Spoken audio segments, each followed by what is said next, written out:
빼앗긴 국권을 회복하고 주권을 되찾은 81주년 광복절입니다.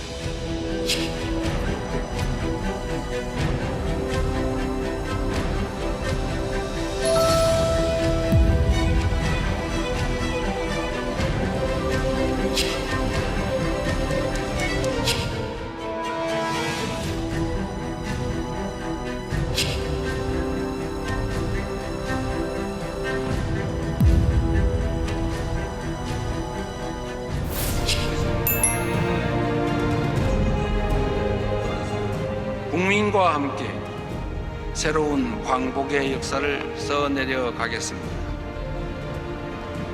성장의 좌절과 미래의 불안에서 벗어나는 희망의 광복, 불균형과 불평등의 격차를 넘어 누구나 도전할 수 있는 기회의 광복, 온 국토에서 새로운 가능성이 피어나는 균형의 광복, 전쟁과 대결의 위협을 완전히 걷어내는 평화의 광복을 이뤄내겠습니다.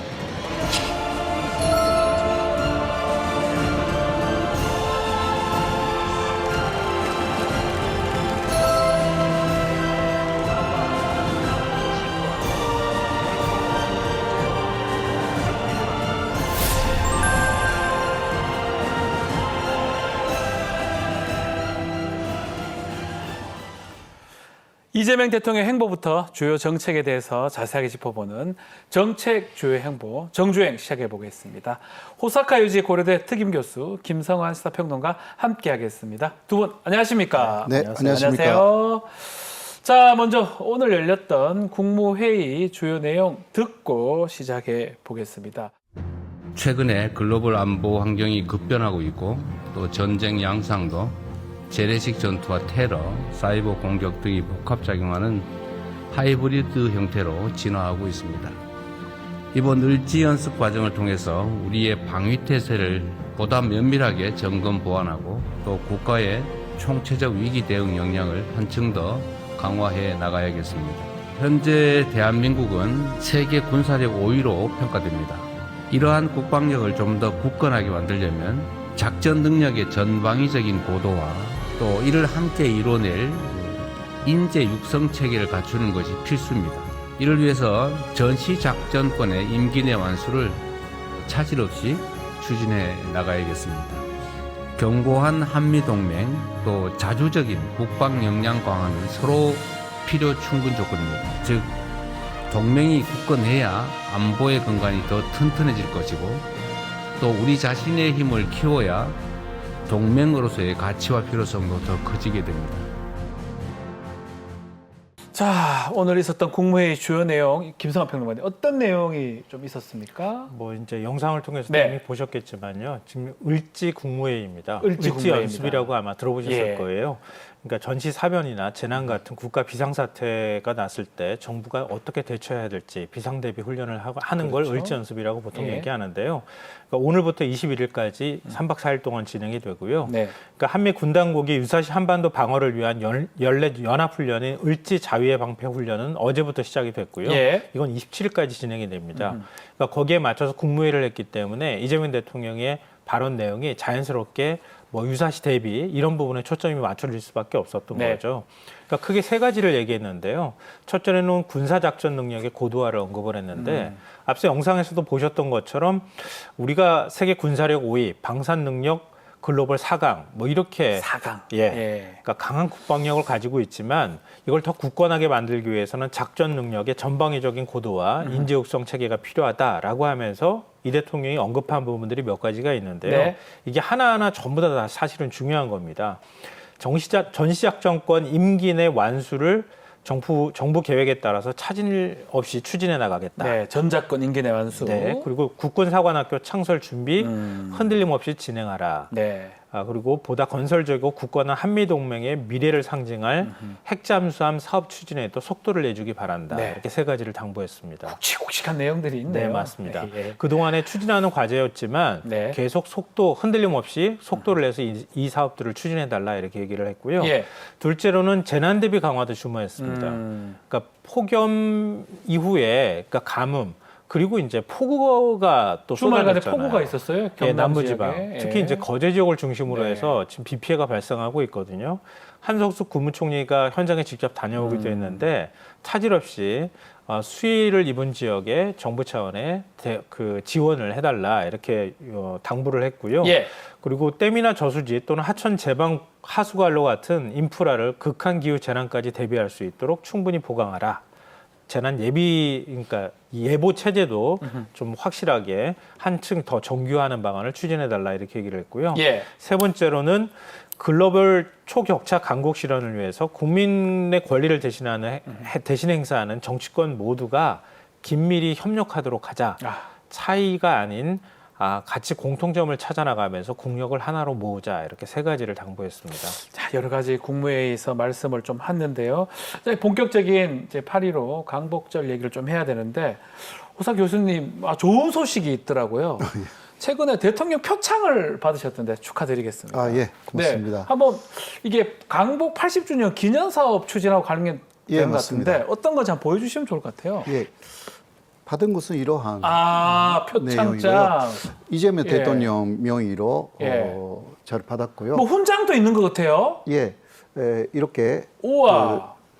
좀 그 가슴에 다르면 대단히 멋있게 아, 보이는 예, 예, 인것인데 이렇게 영광스럽게 저에게 예. 가분하게 이렇게 수상을 해주셨습니다. 예, 다시 한번 축하드리겠습니다. 부럽습니다. 예, 멋있고, 네, 좋습니다. 보기 너무 좋습니다. 자, 올해 강복 81년 되는 해인데요.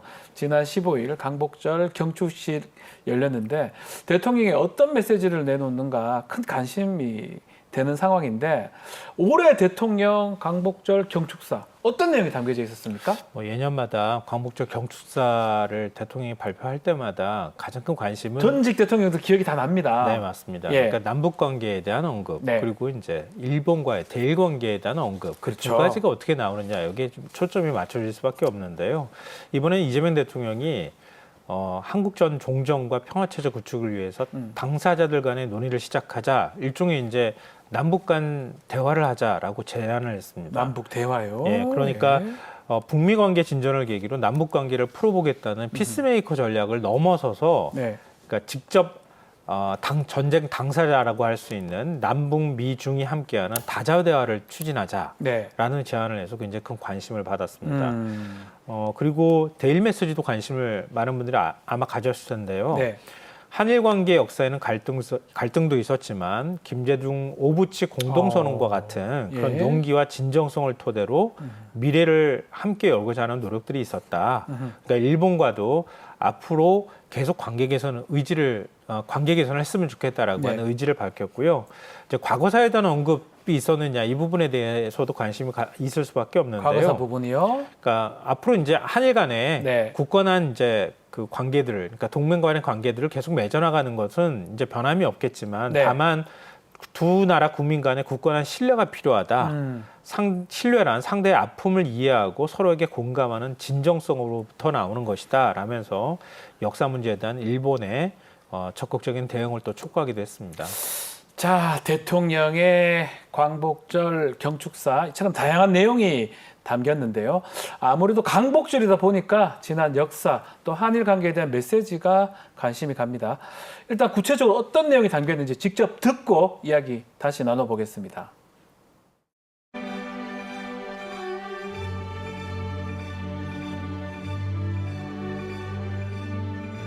한일 관계의 역사에는 갈등도 있었지만 1998년 김대중 오부치 공동선언처럼 과거를 직시하는 용기와 진정성을 토대로 미래를 함께 열고자 했던 노력들도 있었습니다.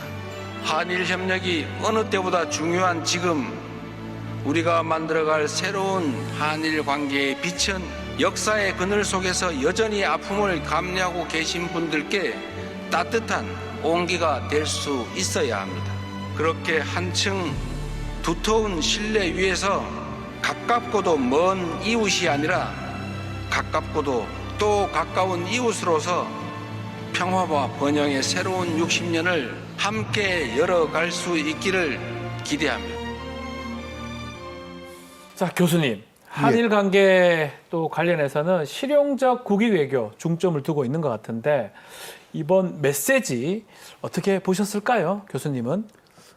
상당히 그 대부분의 네. 우리 한국 국민들의 그 마음으로 대변하셨다. 그렇게 많이 느꼈고요. 네. 사실 일본 쪽에서는 물밑에서는 한국에 군사적인 협력을 상당히 요구하고 있습니다. 예. 그러나 그런 것에 대해서는 민감한 부분에 대해서는 이야기를 하지 않고 그러나 한일 관계에 실ion적인 협력이 중요하다라는 데 역점을 두셨습니다. 앞으로 그렇게 가야 되고 그리고 과거에 대한 반성을 그냥 반성해라라는 말이라기보다 예. 그 아픔을 서로 이해하자 막 이러한 메시지를 하셨다라는 부분에서 상당히 그 어른스러운 메시지였다라고 네. 할 수가 있습니다.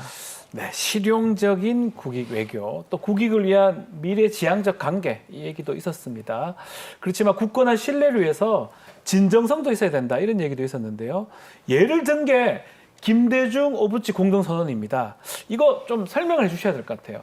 이거는 제 나이 또래쯤 되시는 예. 분들은 아마 이 선언이 어떤 의미를 가지는지 잘 아실 것 같은데요. 예전에는 한 80년대에는요, 일본 애니메이션을 불법으로 다 사람들이 복제품으로 몰래 갖고 나쁘게. 온 시절이 있었어요. 근데 김대중 오부치 선언 이후부터는 예. 공식적으로 그런 문화 교류가 시작이 맞습니다. 돼서 그래서 공식적으로 이 그런 것들을 이제 CD라든가 네. 아니면 뭐 테이프나 이런 것들을 갖고 오는 시대가 돼버렸다. 그러니까 그 이후로부터 한일 관계가 점진적으로 이렇게 발전해 온 그렇죠. 과정들이 있었거든요. 예. 그러니까 일본 측이 바라봤을 때 김대중 오부치 선언이 있고 난 다음에 한일 관계가 제일 좋았다. 네, 일본 외교 관계자들도 그렇게 표현하더라고요. 그렇군요. 그러니까 한일 관계 일종의 이정표 역할을 하는 그런 선언이라고 보시면 될 것 같아요. 네. 98년도에 그러니까 김대중 대통령이 대통령 당선된 직후에 도쿄를 방문해서 오부치 게이조 총리하고 같이 회담을 한 이후에 합의문을 발표를 했고요. 과거사와 관련해서는 통절한 마음, 반성과 마음으로부터의 사죄 네. 이 부분을 이제 총리가 발표를 했고요.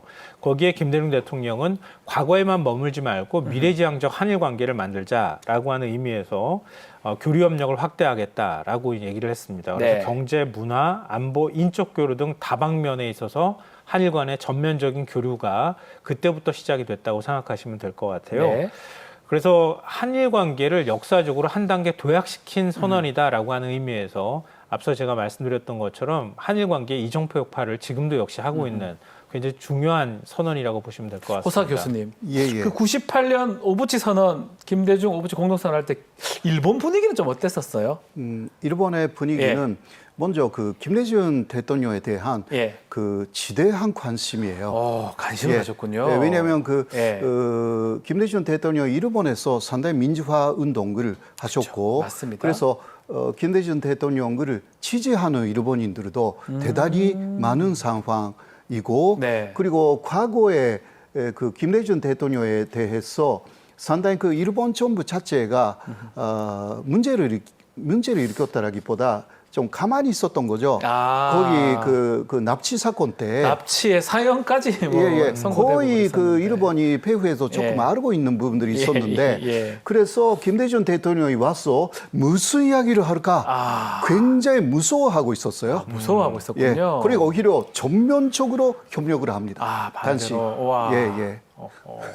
그래서 일본도 깜짝 놀랐고 정말 포괄적으로 합의를 하는 아주 저도 기억할 정도로 아주 대단한 어떤 선언이었는데, 자 이제 다시 지난 8.15 돌아오면 일본을 좀 봐야 될 것 같아요.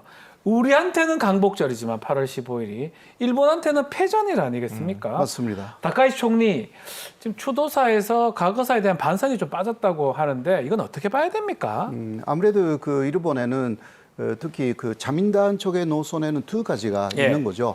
춘도 우파 노선하고 다카이치 총리와 비슷한 아베 신조 다카이치로 이어지는 그 강경 우파 노선이 있어가지고요. 약간 극우적인 강경 우파. 그래서 강경 우파 노선에서는 반성이라는 말을 쓸 수가 없는 거죠. 쓸 수가 없다. 왜냐하면 그 대표한 존재는 그 아시아 인들을 백인 지배에서 해반시킨 해반 전쟁이라고 주장하고 있는 사람들이고 네. 그러니까 침략 존재에 대한 그 사죄라는 그 마인드 자체가 사실 그 없는 상황이니까 그래도 그런 것을 그 말할 수가 없기 때문에 네. 조금 그 완화시켜서 이야기를 할 수밖에 없는 것입니다. 대신 반송이라든가 또 식민지에 대해서는 그 식민지 지배를 사죄한다가 아니라 그때 한국을 비롯한 식민지를 근대화시킨 거 아니냐. 네. 막 이러한 그 이야기에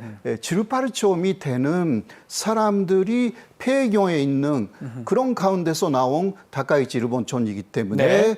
양쪽으로 보면서 그래도 최소한의 그 뭐라 할까 말할 수 있는 내용으로 주도사를 말할 수밖에 그 없다. 배경 안에서 할 수밖에 없다. 예, 예. 소속이 있기 때문에. 예, 그런 것입니다. 예. 자, 그러면서 했던 게 이제 야스쿠니 원격 참배, 곡물 복납, 그 내각의 주요 인사들도 모두 참배를 했다고 합니다. 김성하 평론가님. 이렇게 되면 뭐 우리나라도 그렇고 주변국들이 분노할 수밖에 없지 않나요?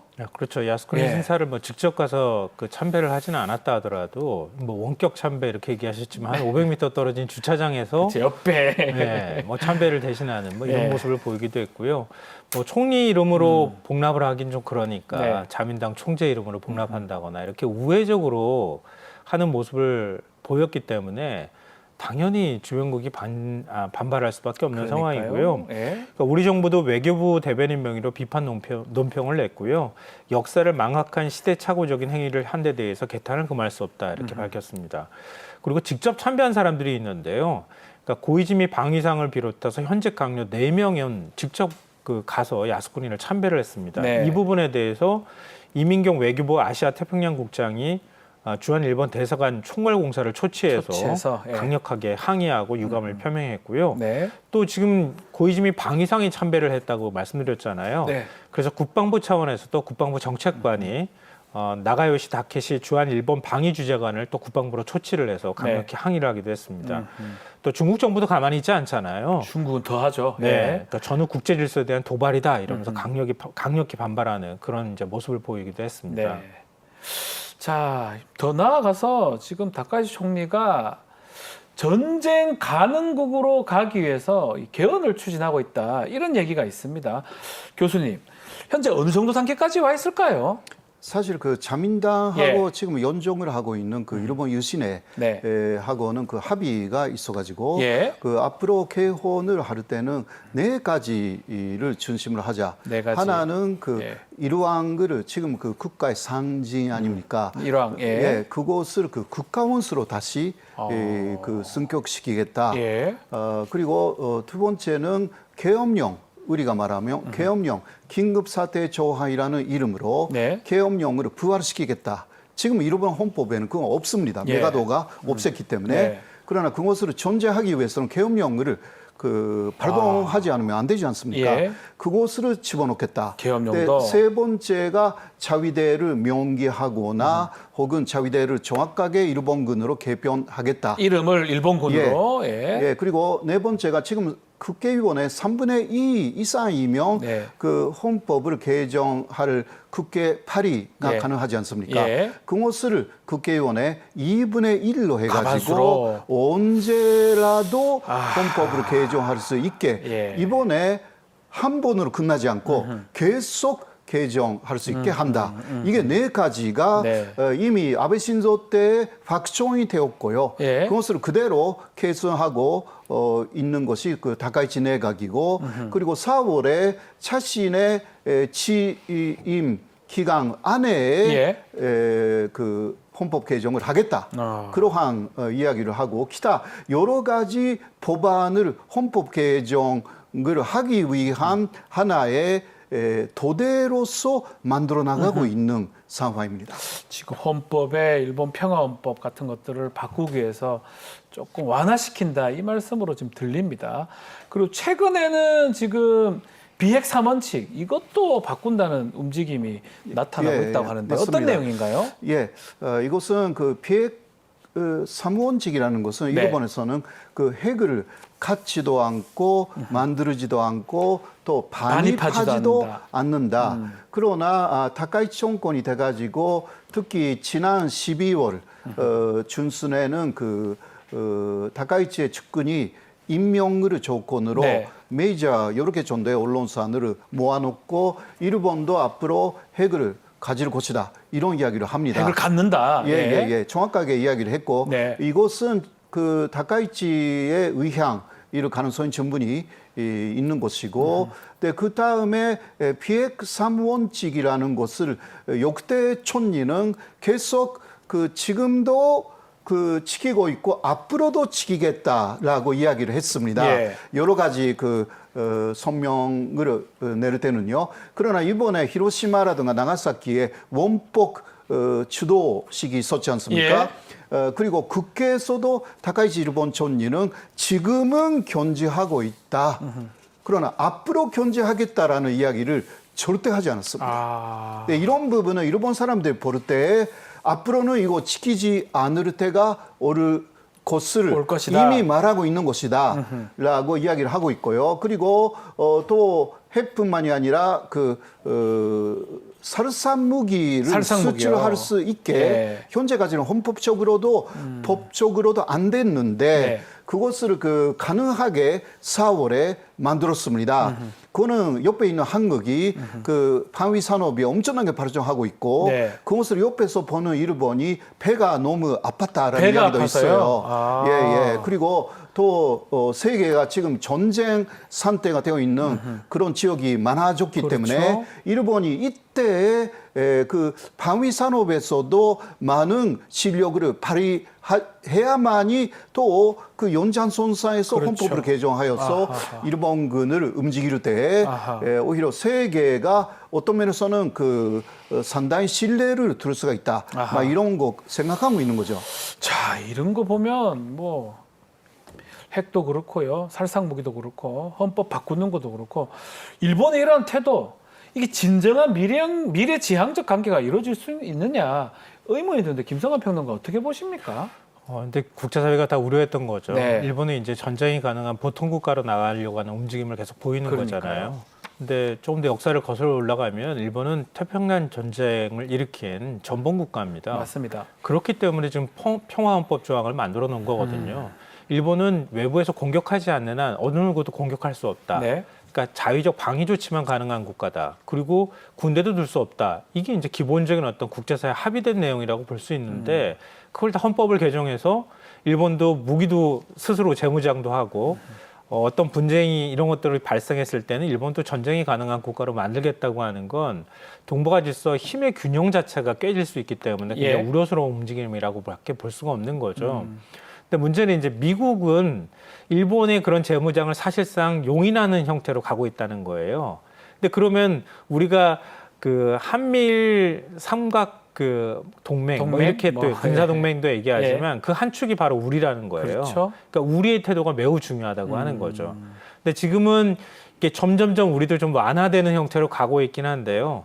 그러니까 우리하고 일본하고 군사훈련을 같이 한다거나 이런 단계까지 지금 나아간 거예요. 그러니까 미국은 한국과 일본이 중요한 역할을 해서 인도 태평양에 큰 축을 차지하는 일종의 군사 방어선의 역할을 했으면 좋겠다. 그러니까 중국을 견제하는 역할을 했으면 좋겠다는 바람을 갖고 있는데 우리가 거기에 그냥 맹목적으로 따라갈 수가 없는 거죠.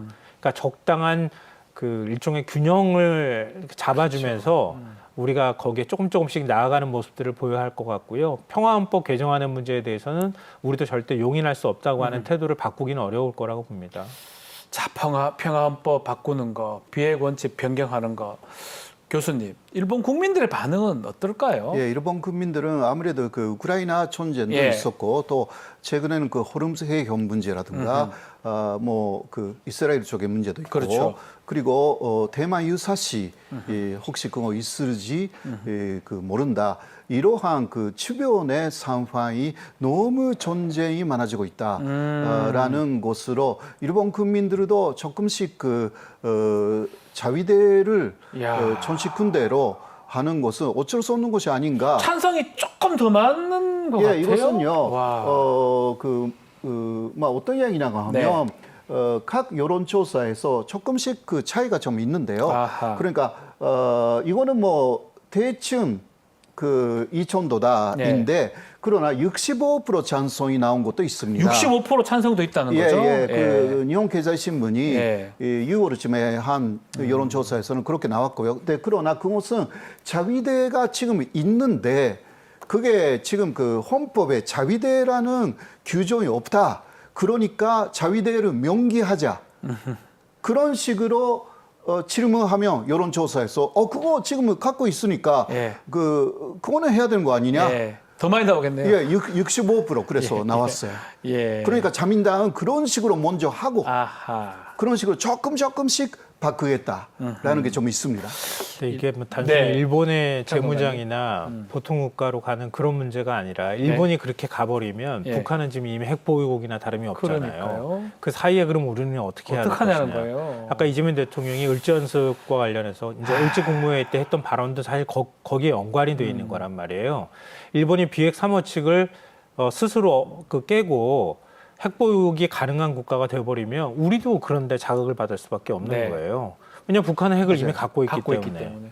그러니까 우리도 핵무장 얘기가 안 가질 수가 없는 거잖아요. 더 커질 수밖에 없는. 그러니까요. 이제 그런 상황이기 때문에 일본의 태도가 일본의 태도로만 머물지 않는다. 이건 동북아 질서 전체에 영향을 미치는 것이기 때문에 이거는 일본 스스로가 결정할 문제도 문제이지만 국제 질서 안에서 그러니까 그 한미일 뭐 중국, 러시아까지 포함하는 그 균형, 그러니까 힘의 역학관계 내에서 판단해야 될 문제라고 보여져요. 그러니까 네. 단순한 문제가 결코 아니라고 하는 맞습니다. 거죠. 네, 쉽지 않은 것 같습니다. 자, 이번 강복절 경축사에 눈길을 끈 또 하나의 대목이 있습니다. 바로 친일 재산 환수에 대한 것인데 어떤 내용인지 직접 들어보시겠습니다.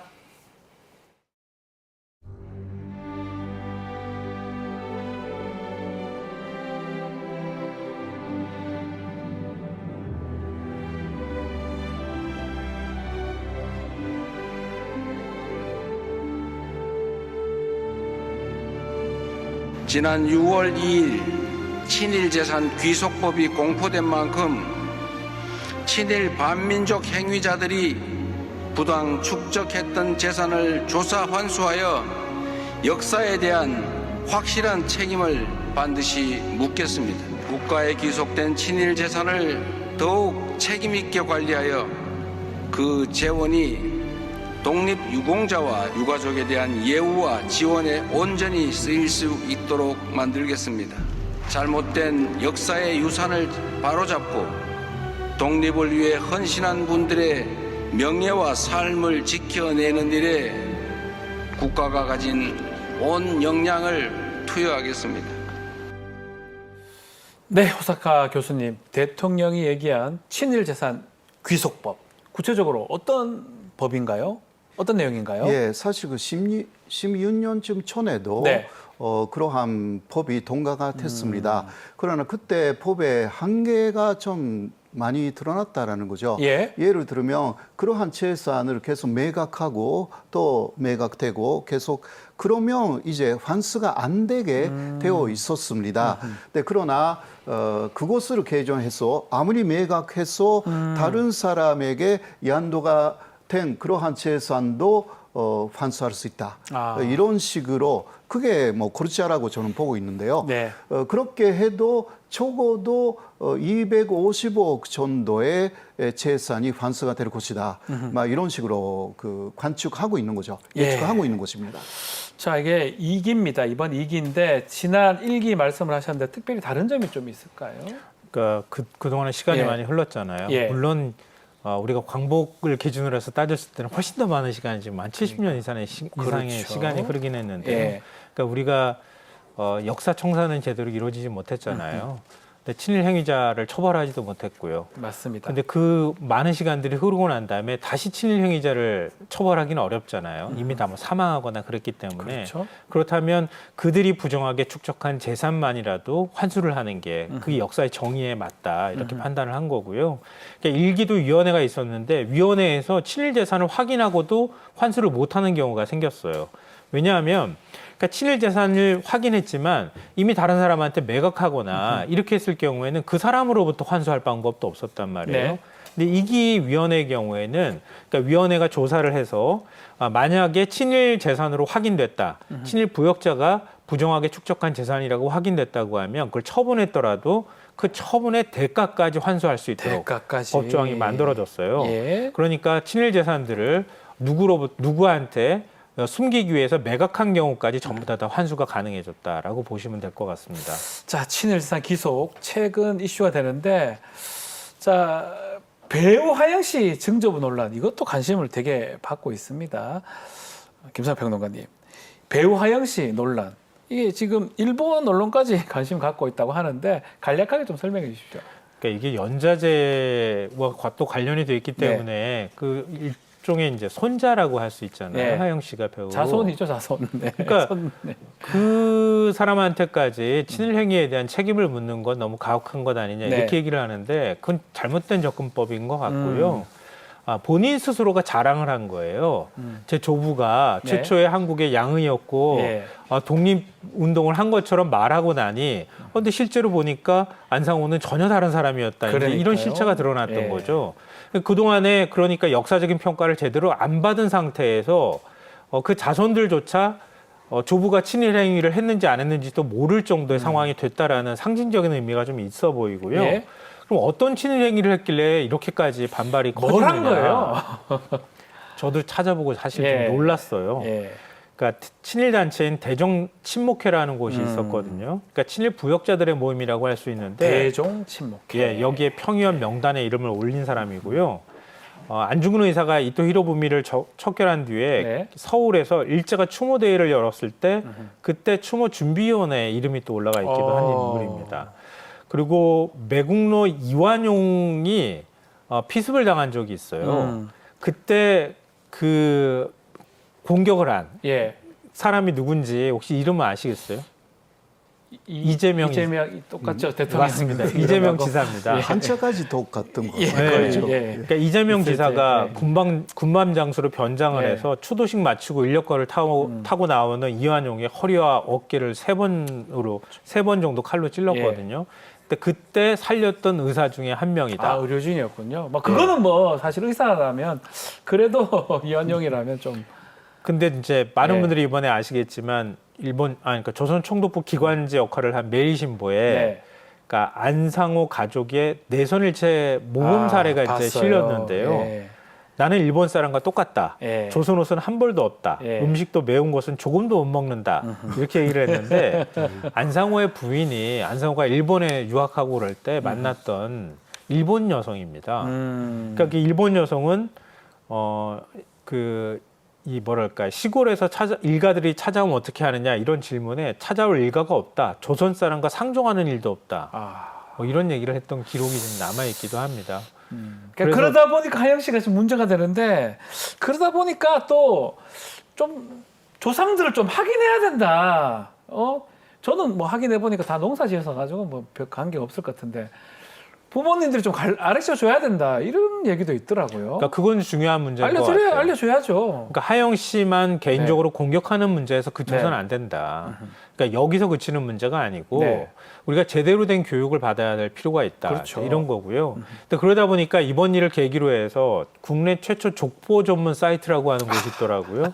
거기에 막 이용자가 접속해서 막 폭주를 하는 바람에 예. 장애가 일어나는 이런 일이 있었다고 하는데 예. 근데 이건 뭐 족보에는 이런 내용이 안 안 나오잖아요. 나오죠. 친일 내용을 누가 족보에다 쓰겠습니까? 족보에 뭐 써놨겠습니까? 근데 그래도 도대체 우리 조상이 누구냐 여기에 대한 관심들을 굉장히 사람들이 많이 갖는 것 같은데요. 네. 그러니까 제대로 된 뭐 친일이든 아니든 간에 역사 교육을 제대로 받지 못했다고 하는 걸 이번에 네. 우리가 확인했다는 게 하나가 있고요. 예.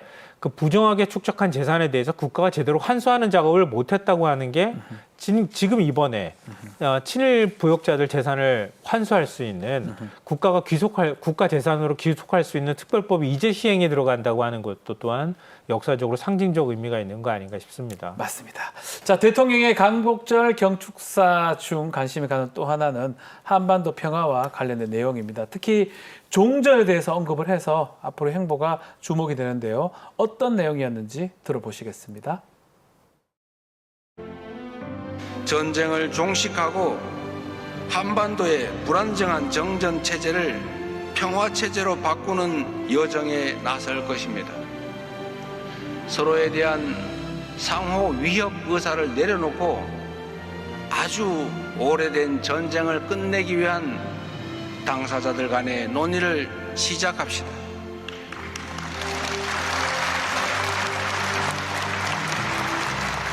이를 통해 북의 핵능력 고도화를 멈출 실효적 방안도 논의될 수 있을 것입니다.